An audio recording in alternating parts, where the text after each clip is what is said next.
और खबर शामिल करेंगे कि अरशद शरीफ की अहलिया की जानिब से डॉक्टर फराह कमाल को पोस्टमार्टम के हुसूल के लिए ख़त लिखने की तस्दीक हो गई।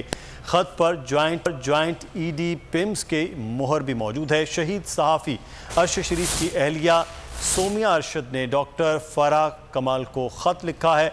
डॉक्टर फराह कमाल को लिखे ख़त में अहलिया ने मुतालिबा किया है कि कानूनी चाराजोई के लिए शहीद सहाफ़ी अरशद शरीफ की पोस्टमार्टम रिपोर्ट फराहम की जाए। ख़ानदान की तरफ से मेरे भाई ने पोस्टमार्टम रिपोर्ट के हुसूल के लिए कोशिश की। मेरे भाई को पोस्टमार्टम रिपोर्ट देने की बजाय पुलिस और अस्पताल के चक्कर काटने पर लगा दिया गया। ख़त का मतन है कि पोस्टमार्टम रिपोर्ट के हुसूल में मुश्किलात झेलने में शहीद की माँ और यतीम बच्चे ज़हनी तनाव का शिकार हो चुके हैं।